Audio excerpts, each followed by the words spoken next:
I would not mind if Ramaphosa and his friends, Ramaphosa and Pravin, with all due respect, just take your money, go to Stellenbosch, speak to Rupert and Oppenheimer, buy Eskom out, own it, but allow people to have services. Because that's already what you guys want. So that's what you want. Just get it done with. Get it done with. But let's. You want South African Airways? Just buy the thing and put the aeroplanes back on the road. Let people work. You want Transnet? Sell it to Glencoe. It's fine, but just serve the people. You will go to meet Malema in court and discuss why you did it and how you did it. That's a conversation for another day. But you cannot squeeze people. Right now you're throttling the people and they can't breathe. And this is how you make people revolt. This is how you lose everything that you have. This is how Shevchenko, the guy from Czechoslovakia, who was thrown on the streets and his property is destroyed. And this is exactly what happens. You gather all these things to yourself. Think carefully, Ramaphosa. The day you step out of office, you are going to be in court for the rest of your life to account for these injuries that you've caused along the way. For what it is worth, start looking after the common people. Appease the people. They don't want much. They just want much. They just want to switch on their electricity. Africans don't want much. They just want food on their table and allow them to become. But when you begin to tamper with these critical issues of, you turn them into desperate animals. And when that day comes, the poor people will eat the rich. I bet you Stellenbosch is not far. We'll eat up those grapes. Oh, a lot of those guys have already started moving overseas, by the way. And moving their companies, Anglo-American. And their monies. And who is going to remain? Ramaphosa will remain dealing with this mess post his presidential term. He might leave, but people will bring him back. We can access people now. Jacob Zuma, they brought him back from Russia, is it? They wanted him back here. And with the democracy that you have in South Africa, I am saying this ahead, and I want you to cut this clip and put it on standby for the next 1 year. You will come back and revisit this clip word for word.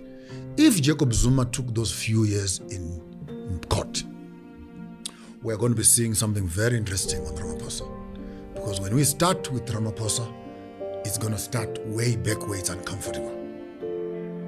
We're going to start off with Rustenburg, which has been put on reps right now for managing the anger of the people.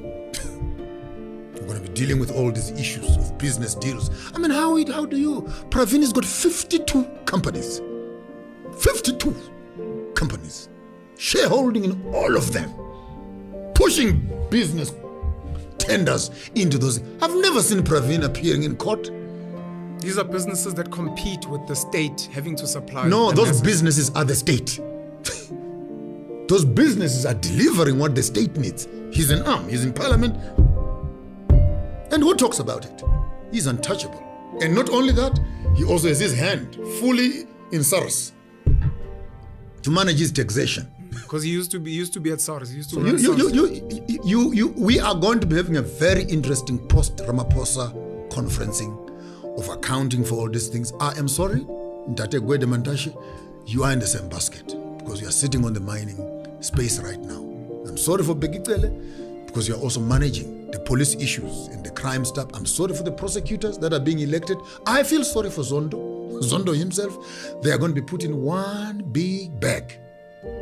And the country of 52 million cannot be held ransom by a handful of people who are holding the country ransom.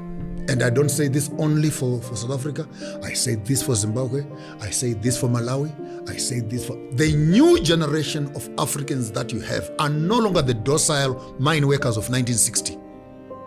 Yes, bus. Yes, bus. Yes, bus. The yes, bus era has just passed by. They will need to deal, not with me. They will need to deal with young people. When you say Nelson Mandela, the young boy will ask you, who is Mandela? I don't know Mandela for nothing.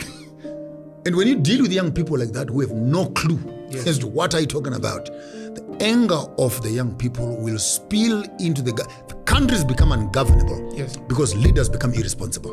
They don't become irresponsible only because they're irresponsible, but they are negligent to the basic needs of the community. A hungry stomach knows no politics. Right now, let's get hungry. Let's get hungry and tell me order. Let's discuss communism and capitalism and socialism while you're hungry. There's order, please. Order when there's food there. That's why you have stampedes, where people will run on top of each other to access what they want. And if you don't hear me now, maybe you'll hear me later.